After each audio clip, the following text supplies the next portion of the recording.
Assalamualaikum warahmatullahi wabarakatuh. Salam guru penggerak. Berikut adalah presentasi tugas koneksi antar materi disiplin positif modul 1.4, keterkaitan antara modul 1.1, 1.2, 1.3 dengan 1.4. Perkenalkan, merupakan fasilitator saya, Ibu Uci Nengwati SOS, pengajar praktik Bapak Wanda Saputra SPD, dan saya sendiri, Ika Aprianti SPD, calon guru penggerak Angkatan 11 Kabupaten Pelalawan. Kesimpulan mengenai peran saya dalam menciptakan budaya positif di sekolah. Sebagai seorang guru, saya harus berusaha mewujudkan budaya positif di sekolah. Budaya positif tersebut terkait disiplin positif, motivasi perilaku manusia, kebutuhan dasar manusia, posisi kontrol guru, keyakinan kelas atau sekolah, dan segitiga restitusi. Disiplin positif.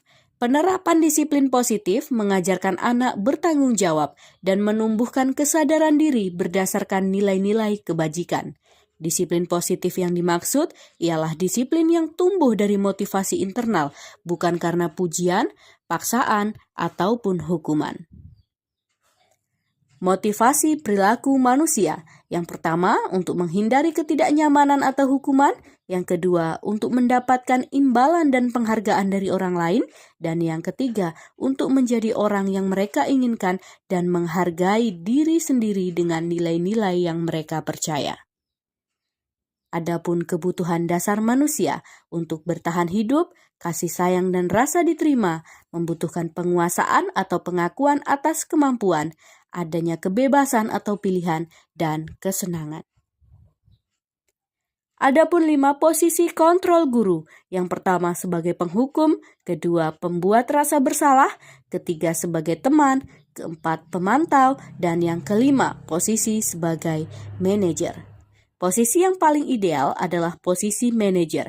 Dalam posisi manajer, guru dapat melatih murid bertanggung jawab dan menemukan solusi, serta melatih murid untuk menjadi manajer bagi dirinya sendiri, sehingga terbentuk identitas murid pada diri murid. Keyakinan sekolah atau keyakinan kelas. Yang pertama, guru berperan mewujudkannya melalui kesepakatan kelas atau sekolah yang dibuat secara bersama-sama. Yang kedua, keyakinan sekolah atau kelas berupa pernyataan-pernyataan universal yang mudah dipahami dan mudah diingat. Segitiga restitusi. Tahapannya adalah yang pertama, menstabilkan identitas. Yang kedua, validasi tindakan yang salah. Dan yang ketiga, menanyakan keyakinan. Segitiga restitusi sebagai upaya mendampingi anak, menemukan kenali dan menyelesaikan permasalahannya sehingga menghasilkan anak yang mandiri dan bertanggung jawab. Adapun keterkaitan budaya positif dengan materi modul-modul sebelumnya. Keterkaitan budaya positif dengan filosofi Ki Hajar Dewantara. Guru yang menjalankan budaya positif artinya sama dengan berusaha mewujudkan tercapainya tujuan pendidikan seperti pemikiran Ki Hajar Dewantara, yaitu menuntun dan berpihak pada murid. Keterkaitan budaya positif dengan nilai dan peran guru penggerak. Budaya positif dapat terwujud jika guru memiliki nilai-nilai guru penggerak, yaitu berpihak pada murid, mandiri, reflektif, kolaboratif, dan inovatif. Selain itu, guru juga harus memiliki peran sebagai penggerak dalam membangun budaya positif di lingkungannya. Adapun keterkaitan budaya positif dengan visi guru penggerak. Dengan terbentuknya budaya positif, maka visi guru penggerak dalam mewujudkan sekolah aman dan nyaman serta menjunjung tinggi karakter profil pelajar Pancasila akan terwujud. Kita beralih ke refleksi.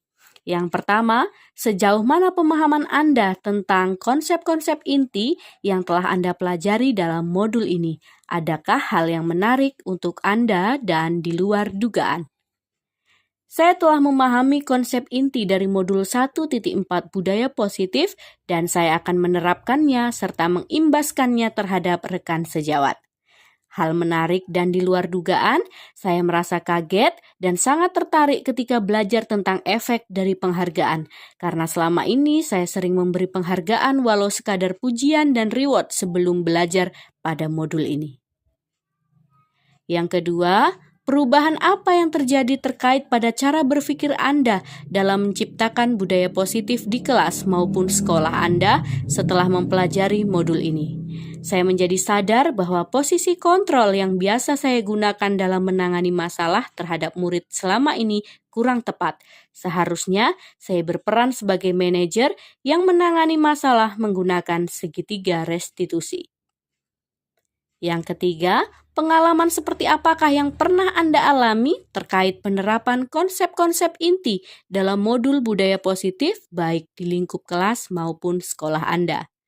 Saya bersama murid membuat kesepakatan bersama di kelas berdasarkan nilai-nilai kebajikan yang diyakini, kemudian kami menempelkannya di dinding kelas. Selain itu, saya menerapkan segitiga restitusi terhadap murid yang terlambat di sekolah dan tidak menjalankan piket sesuai jadwalnya. Keempat, bagaimanakah perasaan Anda ketika mengalami hal-hal tersebut? Saya merasa senang karena dapat menerapkan ilmu dalam membuat kesepakatan kelas bersama dan juga menerapkan segitiga restitusi dalam menangani persoalan yang dialami oleh murid di sekolah. 5. Menurut Anda, terkait pengalaman dalam penerapan konsep-konsep tersebut, hal apa sajakah yang sudah baik? Adakah yang perlu diperbaiki? Hal yang sudah baik yaitu murid sudah mulai dapat menemukan solusi dalam permasalahannya, sehingga menimbulkan motivasi intrinsik untuk berubah menjadi lebih baik dengan cara positifnya sendiri, berkat penerapan segitiga restitusi. Sedangkan hal yang perlu diperbaiki adalah posisi kontrol saya sebagai guru, hendaknya konsisten memposisikan diri sebagai manajer dalam menangani persoalan. Keenam, sebelum mempelajari modul ini, ketika berinteraksi dengan murid berdasarkan 5 posisi kontrol, posisi manakah yang paling sering Anda pakai dan bagaimana perasaan Anda saat itu? Setelah mempelajari modul ini, posisi apa yang Anda pakai dan bagaimana perasaan Anda sekarang? Apa perbedaannya? Sebelumnya, posisi kontrol yang sering saya pakai adalah penghukum dan pemantau. Perasaan saya pada waktu itu merasa bersalah dan kasihan harus memberi hukuman pada murid. Namun, setelah mempelajari modul ini, saya mulai menerapkan posisi manajer dalam menyelesaikan persoalan yang terjadi. Perasaan saya tentunya menjadi sangat bahagia dan menjadi paham bahwa ada ilmu segitiga restitusi untuk membantu mengembalikan identitas siswa menjadi lebih positif. Ketujuh, sebelum mempelajari modul ini, pernahkah Anda menerapkan segitiga restitusi ketika menghadapi permasalahan murid Anda? Jika iya, tahap mana yang Anda praktekkan dan bagaimana Anda mempraktekannya? Saya pernah melakukan restitusi, namun hanya menggunakan satu tahapan saja, yakni di tahapan memvalidasi tindakan yang salah dengan cara memberi pertanyaan, apa alasan melakukan tindakan yang salah tersebut.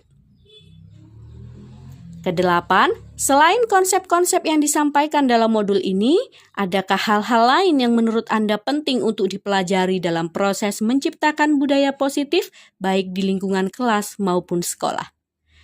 Hal penting lainnya yang perlu dipelajari adalah kolaborasi antara sekolah dengan orang tua murid untuk bersama-sama membiasakan budaya positif yang telah berjalan di sekolah agar berjalan pula di rumah. Pembiasaan tersebut semakin baik dan membentuk karakter positif dalam diri anak. Adapun rancangan tindakan untuk aksi nyata, latar belakangnya adalah konsep inti tentang budaya positif belum dipahami secara menyeluruh oleh warga sekolah, sehingga lingkungan sekolah yang positif belum seutuhnya tercipta dengan baik. Oleh sebab itu perlu dilaksanakannya diseminasi budaya positif di sekolah.